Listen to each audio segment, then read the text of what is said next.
in Spanish. That is an option that we are very lucky to be able to provide today in many of our sessions.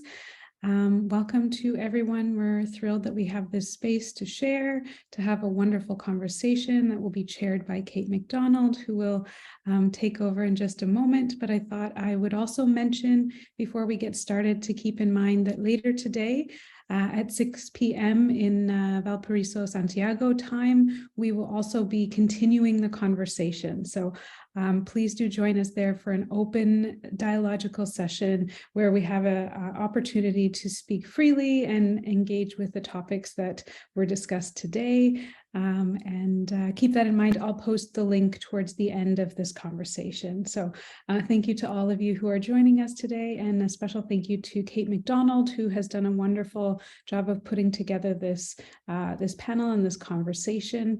And I will hand it over to you. Thank you, Kate.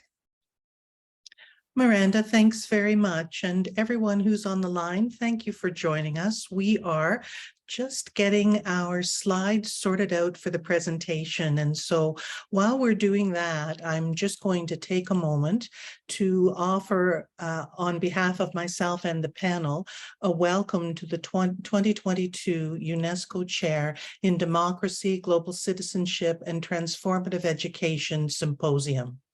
As you know, it is online and open source.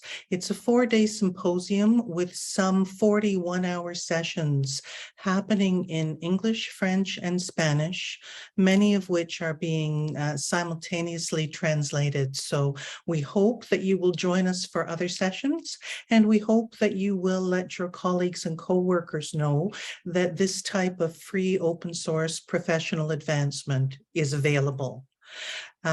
Today, we've got 4 presenters. We're going to speak for about 45 minutes or so on the topic of citizenship and the not-for-profit sector in Canada.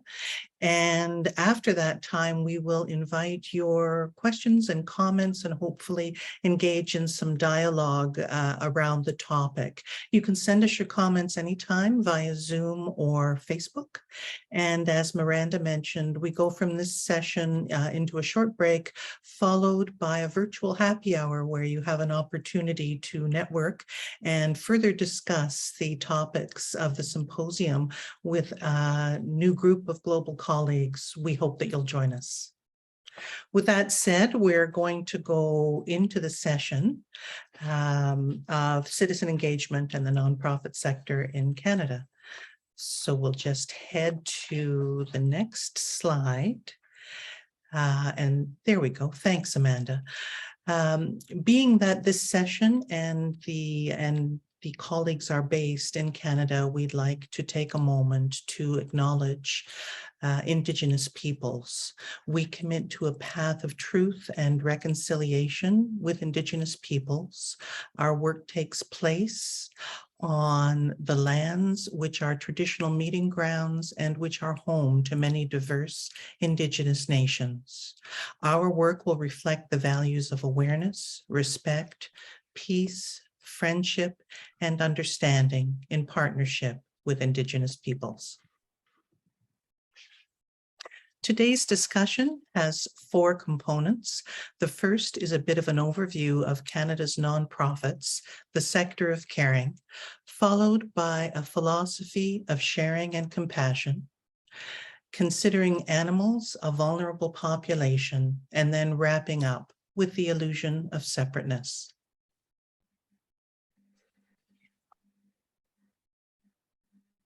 Regarding Canada's nonprofit sector, the sector itself has approximately 170,000 nonprofits. Approximately 86,000 of those have charitable status. The nonprofit sector in Canada is still small. 90% employ 10 or fewer full-time staff. Interestingly, the sector represents 8.7% of the gross domestic product for the country, approximately $189 billion. And people in Canada are very generous. They give $14 billion to charities annually. And you can see by the scope and size that the sector is a vital part of the economy. Canada's nonprofit sector employs 2.5 million people and engages 13 million volunteers. 41% of people in Canada volunteer an average of 131 hours per year. So for context, that equals approximately 860,000 full-time jobs. Without our volunteers, this sector couldn't do all of the things that it does for vulnerable people, community, animals. Today's speakers and messages, it's my privilege to introduce John Greer and Tyler Greer of the Niagara SPCA and Humane Society, located in Niagara Falls, Canada. In addition, Dr. Magdalena Smerdel, Amanda McKibben, and I are here representing One Kind, a new nonprofit in Canada focused on sharing resources for more compassionate, inclusive, and sustainable communities.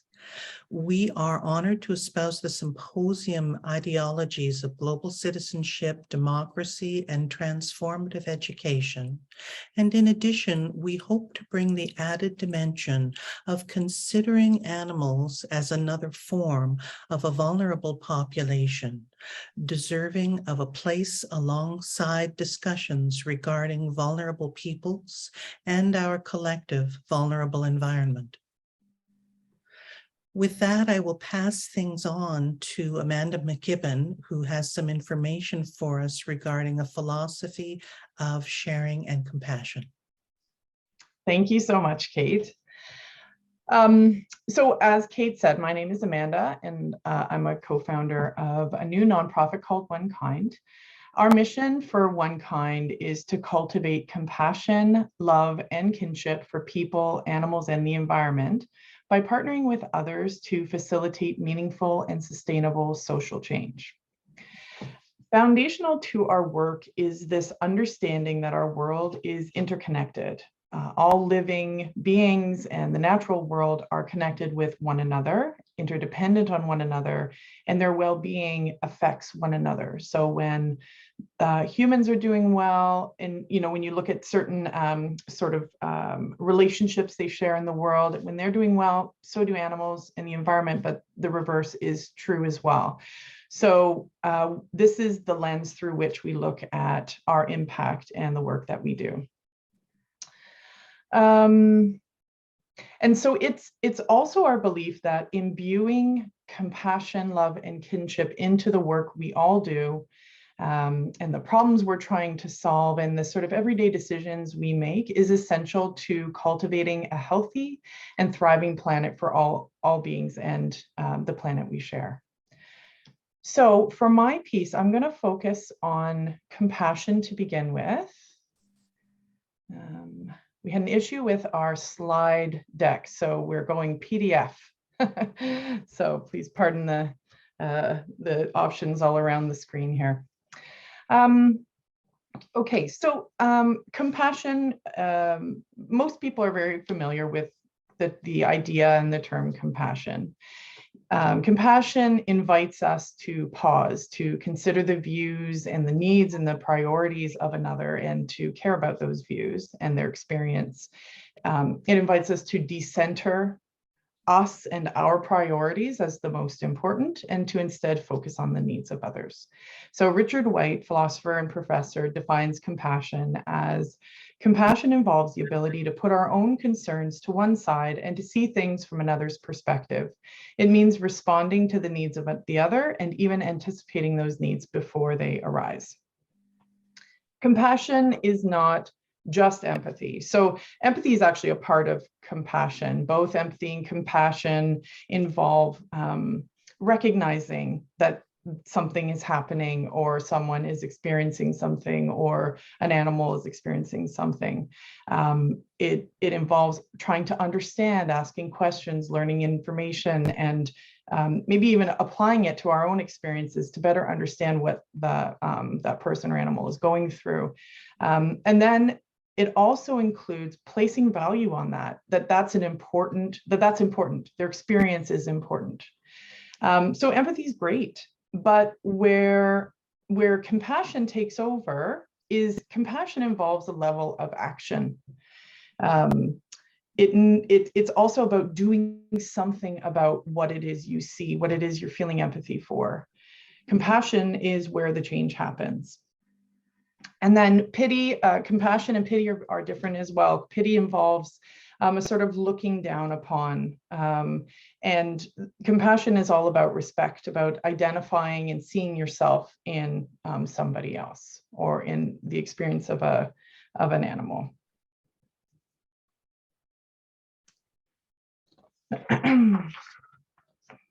So when you lead with compassion, you're feeling with someone, you are feeling alongside that person. So it's not just the experience of the person receiving this sort of compassionate interaction, it's also about what's going on for you as well and how that makes you feel. Through compassion, we restore and strengthen our connection with one another, animals, and the earth we all share. When we lose that sense of connection, that's very often at the heart of a lot of the problems that we see in the world. So for example, seeing ourselves as separate from one another makes it easier to dehumanize others, and that shows up as racism and violence. Disconnection denies animals of their sentience and their capacity to suffer, resulting in cruelty and practices like factory farming and animal fighting. And ignoring this connection makes it easier to see the earth as this sort of endless resource for the taking. And we see that in the way we treat our waters and our lands, and clear cutting forests. So compassion lifts up this idea of connection as this powerful path to growth, healing, and well-being for all.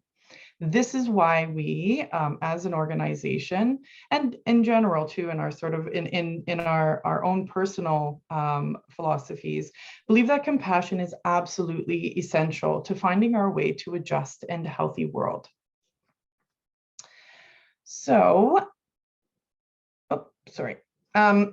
so compassionate communities.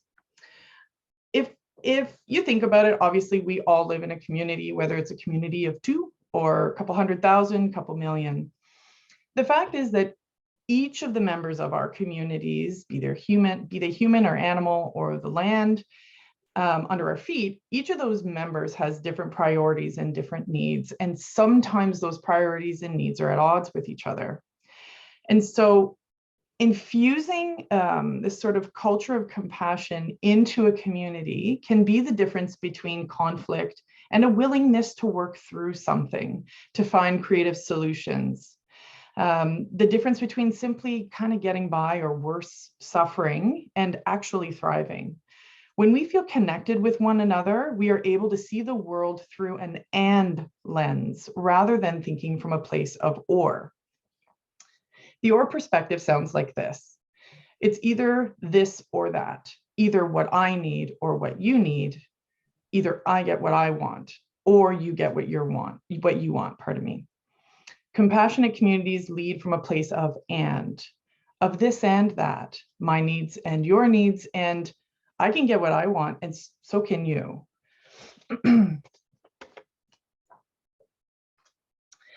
Or by its very nature separates us. It makes us look at each other as competing for the same resources, as being different from one another, and connects us and reminds us that we're really one in the grand scheme of things. So considering all of our needs benefits all of us. Compassionate communities are creative and innovative.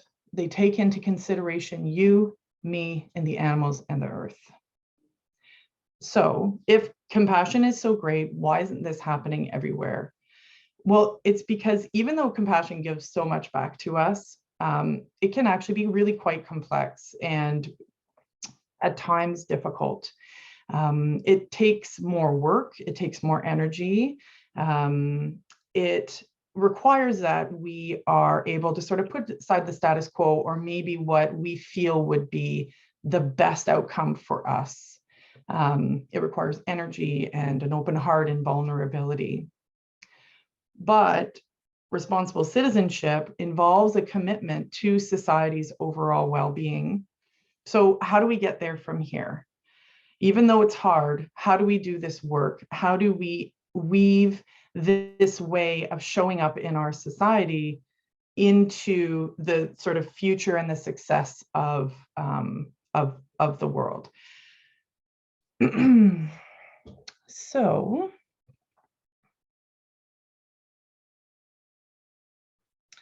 okay, so the one really good piece of good news is compassion is infectious, and there's actually quite a lot of examples of this. When people see other people being compassionate, they are more likely to be compassionate to others, sort of that pay it forward idea. But another piece of good news is that compassion is already woven into our communities and societies as a whole through the nonprofit sector. As a sector that is founded on caring about and taking action about a particular cause, the nonprofit sector is perfectly situated to have an authentic, inspired, and valued role in building compassionate communities and providing opportunities for citizen engagement. The culture of compassion is already a part of the nonprofit sector culture. We are surrounded by people who care, be they colleagues, volunteers, our members, and the organizations with whom we partner. Nonprofits are a mechanism, a very powerful and accessible mechanism through which citizens can be heard and have a say in the decisions and issues that affect their lives. We are able to act on what's important to people in their heart, what they care about. So not only are nonprofits places where voices can be amplified, but they're also very good at raising awareness, sharing knowledge, and providing citizen education so that people are better able to influence issues and create social change. One type of compassion-focused research is a particular approach to education called humane education. So humane education has three pillars: fostering respect and compassion for the interconnected nature of the living world. That's very key to the framework for humane education. Developing critical thinking skills and inspiring action. So I'll expand a little bit on each of these just so that you better understand how it's different from sort of classical education. Oh, I'm sorry. My dog has something to say about that too. He's all for it. And that's actually a good point. A lot of time humane education is thought to just be about animals, but it's actually about all of the three that we've been talking about already: people, animals, and the environment, and that interconnected relationship. And so while the great thing about humane education is that you can, that math, English, certainly science, art, physical education, anything that's sort of classically taught in a classroom can also happen through humane education. But what it does is it takes classic instruction beyond sort of what can typically happen in the classroom, and it adds context, real world context and values, and it builds awareness of our relationship to the other living beings with whom we share this world. Children learn how to imagine and value experiences both similar and different to their own. So, for example, what does this look like in my own experience? Developing resources for classrooms that explore the different ways that animals, people, and the environment, how they interconnect and how they affect each other. So raising awareness and creating these resources for educators and parents. Also inviting, so as a nonprofit, we can invite other nonprofits to also be a part of sharing this knowledge with kids through programs on site or delivering special sort of experiences that invite the children to learn in a different way. The second pillar is the building of critical thinking skills. In a world facing complex issues that we talked about earlier related to social injustice, animal and environmental ethics, children must be provided with the skills to think critically and creatively about these matters. Humane education teaches children how to consider the priorities of and the impacts to. So that idea again of interconnected and interdependent.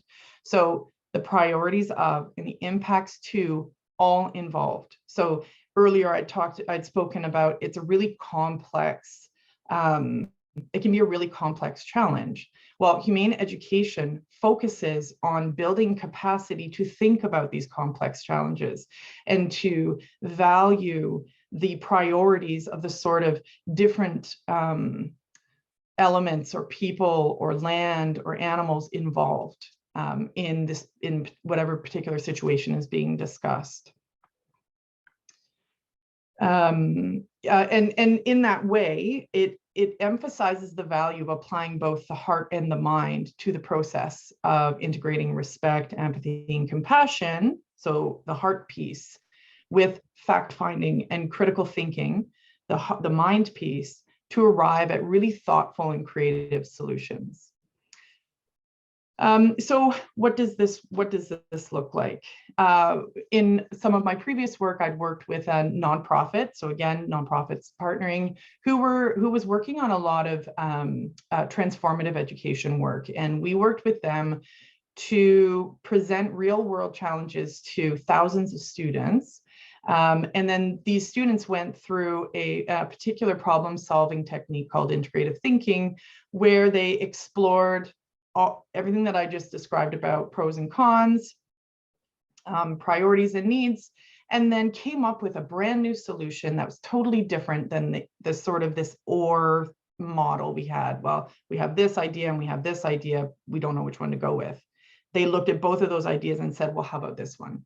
And that's the kind of thinking that we're looking for. We want different thinking in the future than the thinking that got us to where we are. And then the last pillar is inspiring action. So humane education regards children as change makers and leaders and seeks to help them to understand that in themselves as well. Humane education supports children in making different decisions in their own lives, everything from being kind to one another or not littering to initiatives with a broader scope, like removing things like styrofoam and plastic straws from their school or their community. So what does this look like as well? I'm presently involved in some work with, we're working with classrooms and we're working with community groups who work with youth. And we are helping children to understand the sort of flow of microplastics and the flow of pollutants, and also this sort of hands-on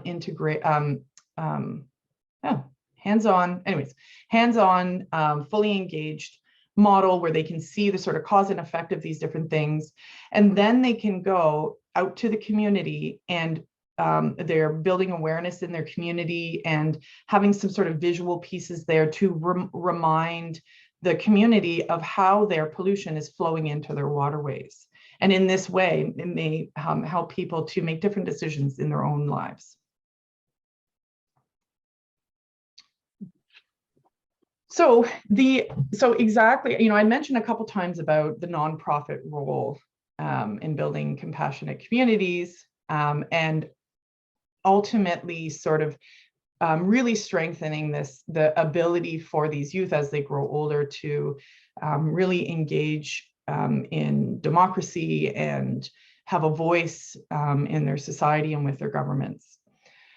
So nonprofits can, what I've just described, develop these resources, develop these programs, make them as accessible as possible.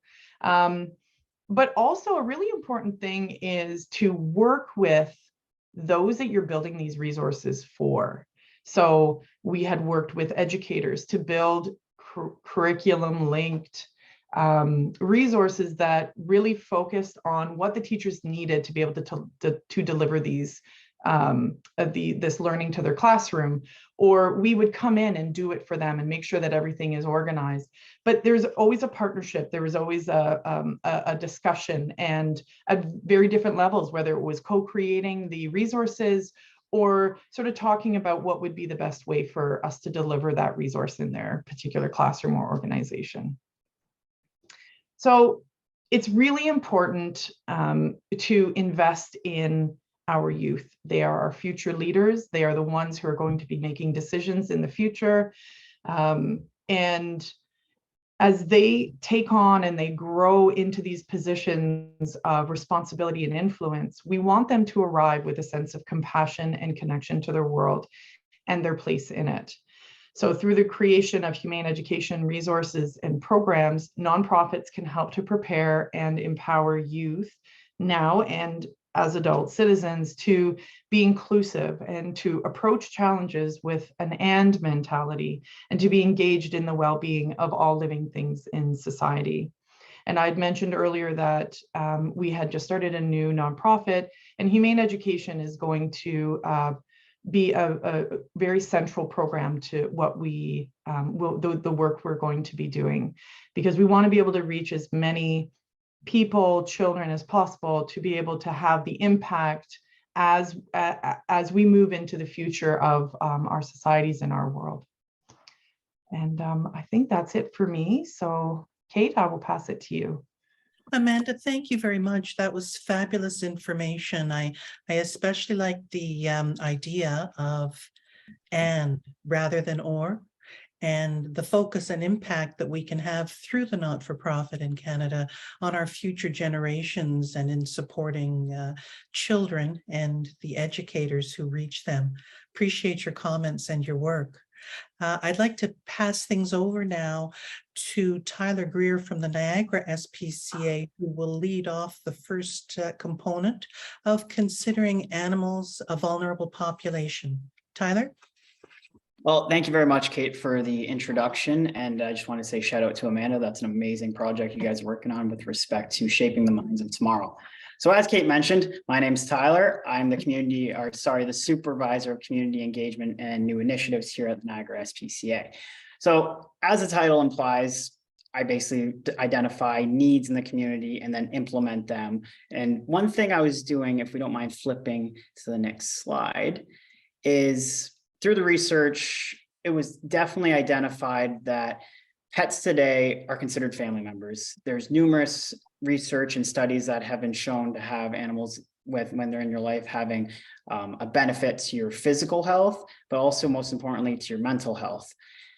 And what's cool about this is the relationship isn't a one-way street, it's symbiotic. So there was a study done in the University of Guelph that identified that there's some individuals that when they're in tough times or facing stressful situations and they're pet owners, they still deliver the best care possible for their animal. So I just found that to be absolutely amazing.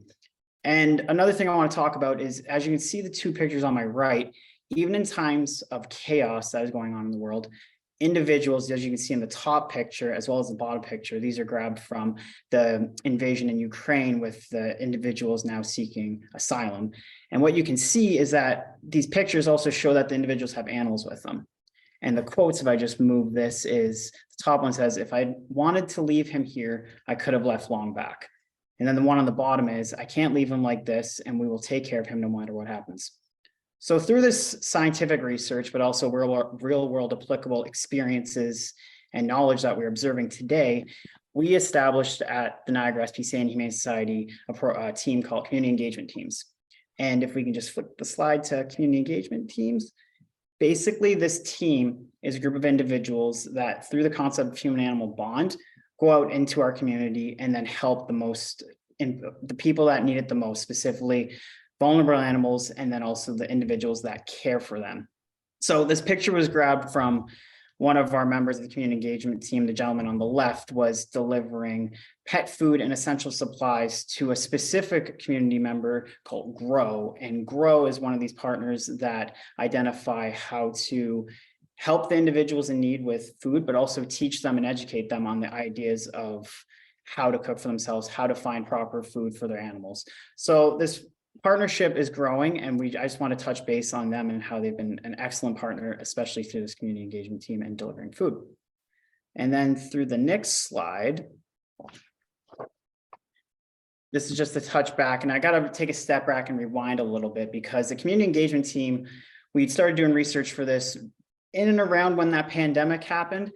And the time to launch was perfect, because right when the pandemic happened, the program launched at the same time or very close, because that's when individuals would be in times of need, and we all experienced it and went through the pandemic. So you may be able to pull on your experiences that you may be faced. But once we launched the program, it kind of took off pretty quick, with the first week receiving up to 500 emails from individuals in the area that needed support. And this was specifically pet food supplies, as well as pet food and pet supplies. And the goal of this is to we don't want to see animals enter the Humane Society, because we recognize that they're part of the family. So the goal was to meet them halfway and start supplying them with things to help them get through those difficult times, and as well keep that family member in the home with them. So throughout those emails, and as well action on the ground, we were able, through the first year of the pandemic, to deliver approximately 450 individual bags of pet food and pet supplies to individuals. And the program is still going strong, and we're still getting the calls today. Not as much, but there's still the calls that we need to still help individuals get back on their feet and get them strong. Also, with the community engagement team is the idea that it takes a community to raise a child. So the individual Niagara SPCA can only do so much. So we partnered with local food banks in the Niagara region that helped distribute this food to individuals that they were also seeing that were in need. So since the pandemic has begun, we've delivered approximately over 7,000 pounds of dog food, cat food, and then pet supplies to those banks that then can distribute to those individuals that they're seeing that are in need. So the top left picture is myself with, I believe, Port Cares in the Niagara region. So we were able to help them out immensely. And then it followed by the two other individuals, or two other photos, which was the Hope Center as well as Project Share. And both locations are in the Niagara region. And then we can go to the next slide, please. So another thing I want to touch on is the community engagement team's goal is to keep that pet in the household with the family, because as I've mentioned before, that bond is something we want to hang on to and cherish. However, there are times where some individuals may be facing a situation where keeping that pet in the home at that moment is not possible. So through the community engagement team, we developed Haven for Companions. And the goal of Haven for Companions is to support pet families through those stressful situations, such as illnesses, eviction, or domestic violence. And the main thing that drove us home when we were doing this research for this project, or this program, is that approximately 8 out of 450 domestic shelters in Canada only accept pets. So you can imagine, if there are individuals that are in a situation that are experiencing something such as domestic violence, and their mind is also on helping their pet, they may be stuck in a situation where they might not be able to leave, because they will always worry about their pet at the same time. So that's where we stepped in the sense of developing Haven for Companions. And what the goal is the animals can be relieved into our care, no charge, 30 days, where we take care of them while they deal with their stressful situation to get them back on their feet. And then the animal is then returned to them. And since the program has been launched, we've been successfully able to reunite 120 pets with family members since 2021. So I believe that is most of my part. Oh, nope, I got one more thing to read off. This was a testimonial from an individual that went through the Haven for Companions program. And the one thing I just want to touch on is how touched this individual was that we were able to help her. Now, this individual was experiencing some homelessness and then some other factors that were impacting her situation. But she was very supportive of the program. As you can read the third sentence, "Thank you for having the program. It is my saving grace, and it gives me the hope I need at the moment." So the Niagara SPCA has recognized that animals are a big part of people's lives, and we will continue to optimize that relationship in order to move Canada forward as being a leader for animal welfare. And I believe that is most of my part. I'm now going to pass it over to John, who's going to talk about another complex and amazing program that the Niagara SPCA has been offering. Or Kate, I don't know who introduced to it. Okay, thank you very much, Tyler. Just before we turn things over to John, the one thing I wanted to comment on is that the Niagara SPCA has historically been a front runner in community outreach and engagement.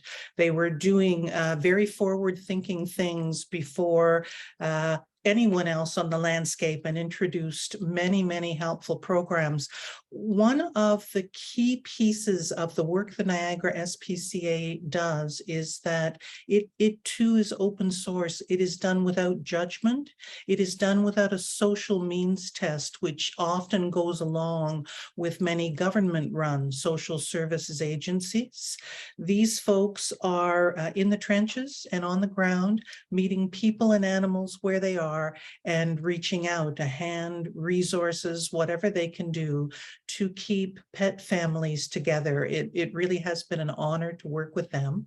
And I will now introduce John Greer, who will talk a little bit about the history of meeting vulnerable animals where they are at the Niagara SPCA and the success they've achieved with it. Thank you, Kate. Thank you for that introduction. I think that's a very important point that I don't have in my notes, actually. We don't do a means test, so we're very careful. We're not judgmental. We go in, we just help people where we see it. I'm going to touch more on our mobile unit. So I'll just give you a little quick background. We're in approximately about 30 different Indigenous communities across the province. But I'd like to give you a little bit of background of how some of these communities, I guess, came to be where they are today. The Indian Act was passed by the Canadian federal government in 1876, and it still sits in existence today.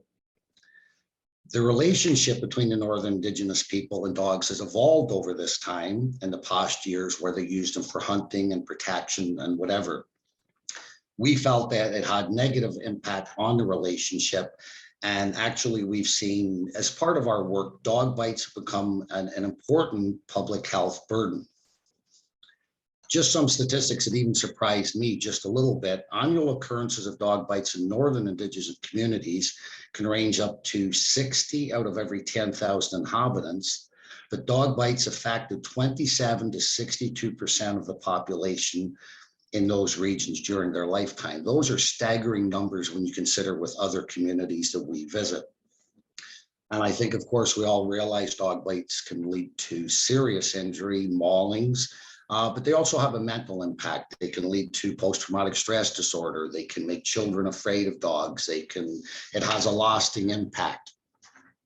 So under the Indian Act, a lot of people don't realize this, but it was written in, I'm assuming many, many years ago when the Indian Act was first established by the Canadian government, that there were no veterinary services within our Indigenous communities. They basically, it was left out and they couldn't have a veterinary clinic in an Indigenous community. So that's where we started to see the need, and Tyler's touched on it, like we've tried to be very forward thinking and getting out into the community and delivering services to where they need to go. I think the concept of a humane society or an SPCA, the old way of thinking was we sat in one location, we hoped that people came to us, we hoped they adopted the animal, and we sat there. So as the organization progressed, we thought, no, we need to get out into the community and see where the issues are so these animals don't end up within our shelters. We want to make sure that we're out there, we can help people. Tyler's definitely touched on a lot of the issues that we see with keeping pets with their families. They're part of the family.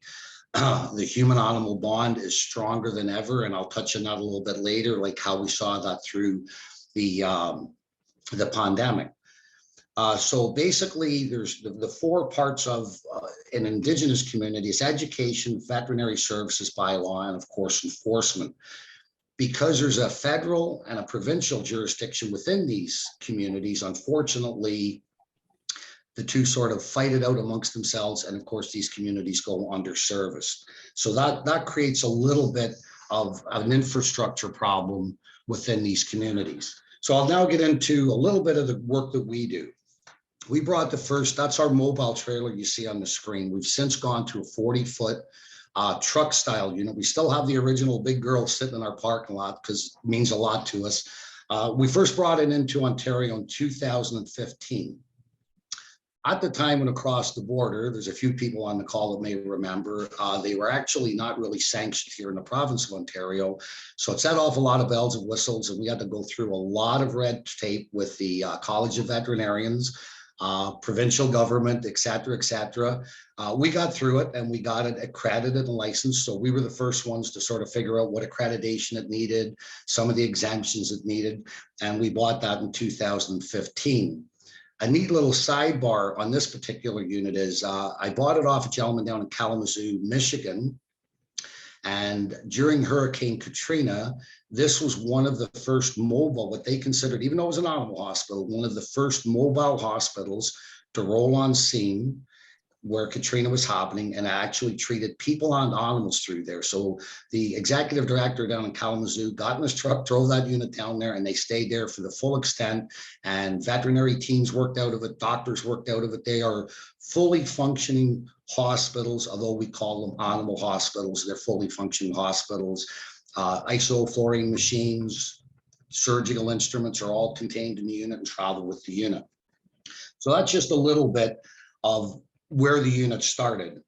In 2015, we went to the First Nations of the Six Nations of the Grand River. That's where we held our first clinic. It was a learning experience for everybody that was there, and it definitely was not for the faint of heart. These are mobile units in remote areas. Things can go wrong. You can run out of power. They're generated. We have extra generators, but there's always something. So I have to give kudos to our partners and surgical team that traveled with us. They worked through the problems. There were times we had extension cord drawn into the mobile just to keep equipment running and different things like that. And a little sidebar before I move on to Manitoulin Island, just to give you a little idea of the impact. Part of our surgical, of course, spay neuter is a huge mission of ours to reduce the pet population. But also for the community part, healthy animals make for healthy communities. We always travel with a wellness component and a wellness veterinarian who gives vaccines such as rabies and all your regular types of vaccines. They do an animal health check. For parasites, we provide flea, tick control so that again, when these pets are out and around the communities and children, of course, they stay healthy. But in one day, our wellness team, it was, I believe, 17 veterinarians, 35 support staff, and over 100 volunteers.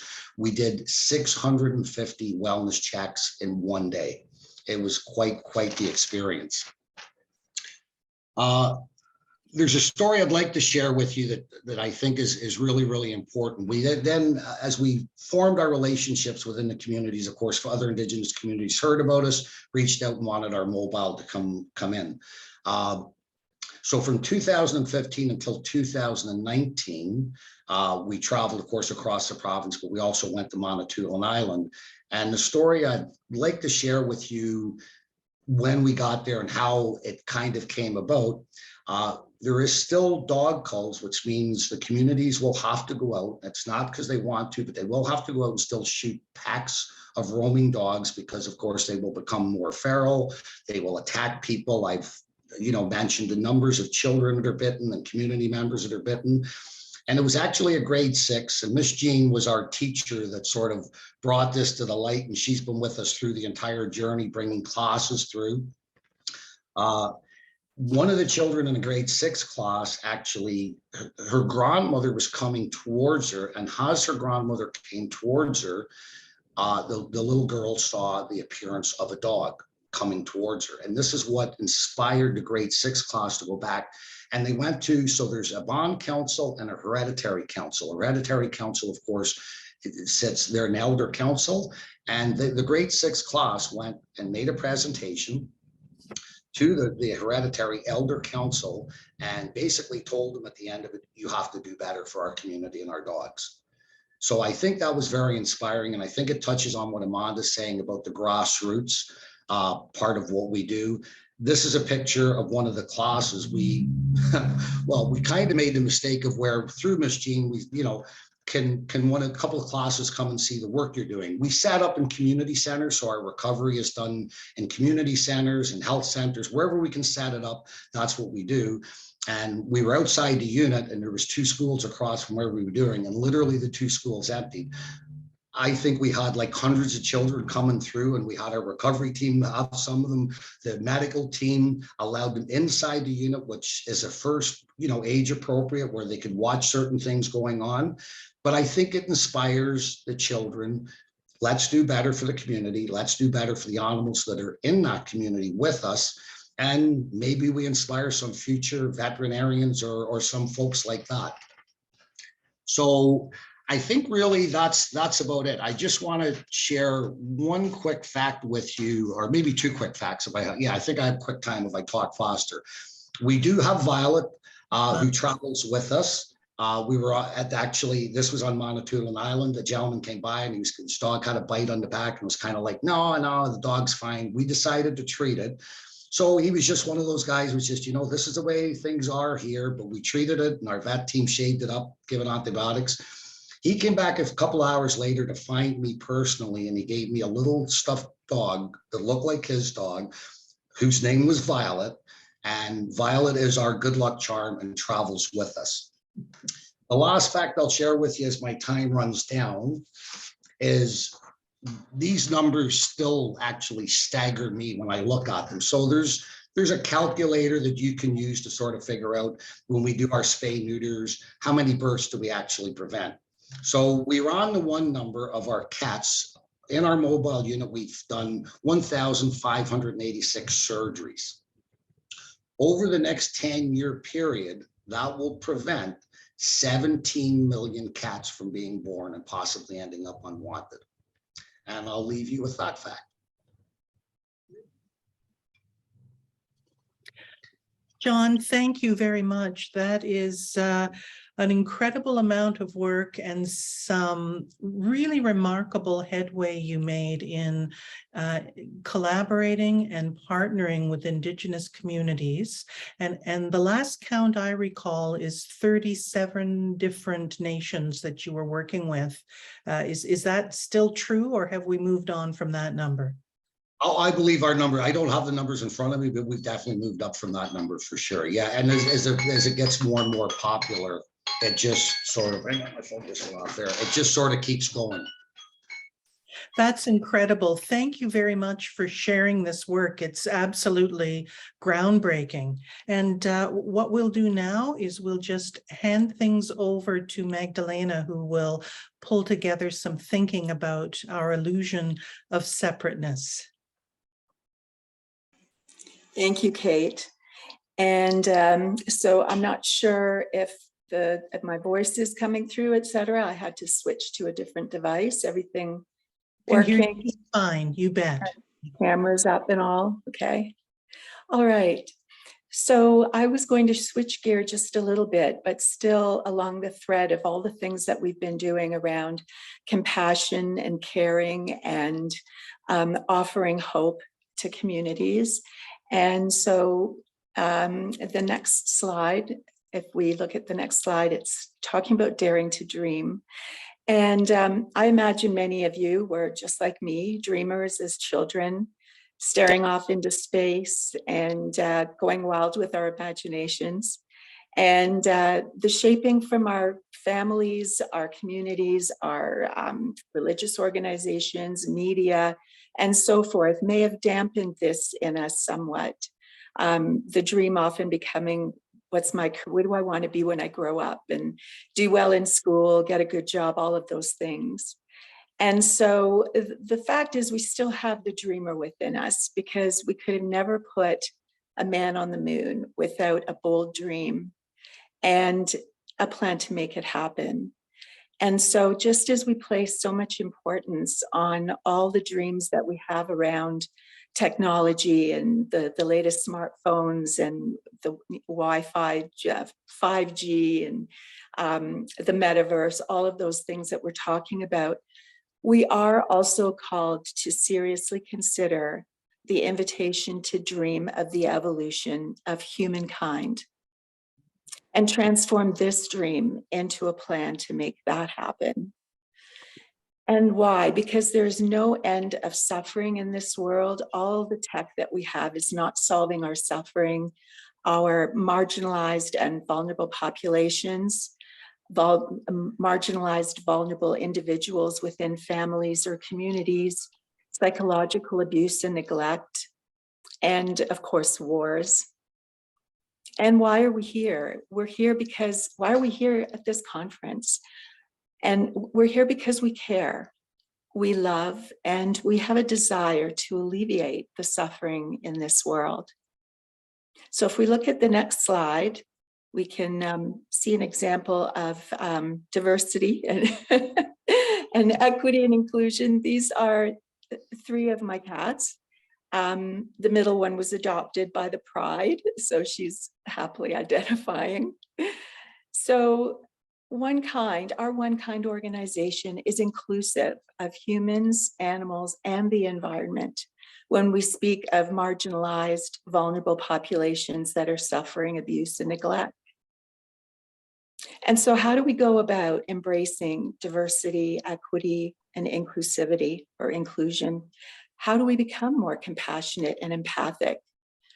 We've heard some great things from Amanda, who spoke about our humane education programming. And if we look at the next slide, I'd love to share this quote.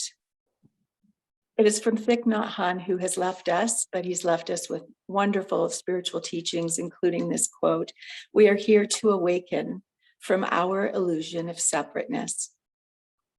I'll share another quote: "Heaven is not a place nor a condition. It is merely an awareness of perfect oneness and the knowledge that there is nothing else, nothing outside this oneness, and nothing else within." And that's from a spiritual teaching called A Course in Miracles. So if you were to take a look at the non-dualistic spiritual philosophies that talk about oneness and coming from one source and being interconnected, such as Buddhism, Hinduism, Sufism, A Course in Miracles, and of course, many mystical writings of poets such as Rumi and Hafiz, an invitation is being offered. There is a common thread teaching about oneness in the reality, and that this is the illusory world of separateness. And there's an invitation being offered to us to see through the vision of heart, of spirit, and rather than through just the body's eyes. So the next slide, I'll share a poem from Hafiz, which can help us understand how we can do this. I am so glad. Start seeing everything as God, but keep it a secret. Become like a man who is awestruck and nourished. Listening to a golden nightingale sing in a beautiful foreign language, while God invisibly nests upon its tongue. Hafiz, who can you tell in this world that when a dog runs up to you, wagging its ecstatic tail, you lean down and whisper in its ear, "Beloved, I'm so glad you are happy to see me. Beloved, I am so glad, so very glad you have come." Now imagine encountering everyone, everything, every situation with that kind of greeting in your mind, with that kind of openness and that kind of receptivity, and welcoming to hear and learn and experience whatever teaching they may have to offer. This is, of course, very simple, but not very easy. As Amanda spoke about compassion, it takes work. And imagine being greeted by others in this way, not just our loved ones, anyone, how valued we would feel. This poem is a joyful invitation to practice this way of thinking and dreaming, to evolve our experience of humanness and oneness with all things. And so the next slide, the one heart beating and minds joined as one. In the end, if these spiritual teachings are not something we want to embrace wholeheartedly, most of us can agree that we can feel worse when we hold grudges or judge negatively. Essentially, we're hurting ourselves as well as the other. And we feel better, maybe even fulfilled, when we reach out to offer love, to offer caring and hope and alleviation from suffering wherever our work is taking us. Because deep down in our very core, where empathy and compassion reside, we know that we share a oneness with other humans, with animal kind and the environment that inextricably intertwines us with all things, one heart beating. So we dare to dream that someday the seeds we are planting will join the seeds that Hafiz and Thich Nhat Hanh and so many others before us have also planted, to unveil a more compassionate, loving, and united world. One heart beating. Thank you. My goodness, Magdalena, thank you so much. That was very uplifting and very inspiring. Thank you to all the panelists today, Amanda, Tyler, John. As a group, we hope that we have shed some light on another way of seeing humanity, of being collaborative in our approach, of including a vulnerable population that is animals as a way of reaching out and connecting with other people. We'll just put up our last slide to say thank you very much today for joining us. Gracias, merci, miigwech. And we hope that we will see you at the virtual cocktail hour in about an hour from now.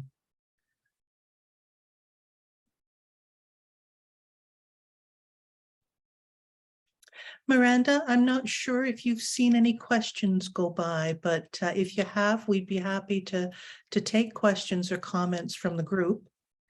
I've seen lots of wonderful sentiments being shared. I think that there are others here that that have been really moved by the ideas and by what you're championing in the work that you do, which I think is incredibly moving and very impressive in what all of you have accomplished. So it's really a pleasure to hear from all of you and to learn more about these initiatives. And it certainly is motivating me to investigate in my area what kind of pedagogies are in place to teach young people about understanding compassion for one another and for the animals that surround us and the environment that surrounds us. So it's been really wonderful, and I thank you so much for bringing this to the fore in all the work that you do.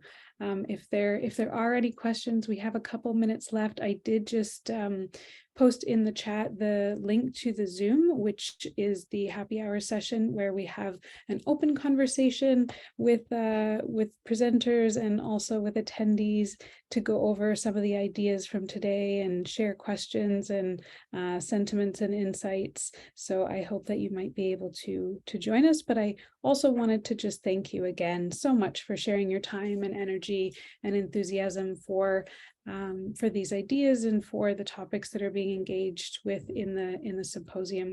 We're entirely grateful for that. Thank you, Miranda. Thank you, everyone.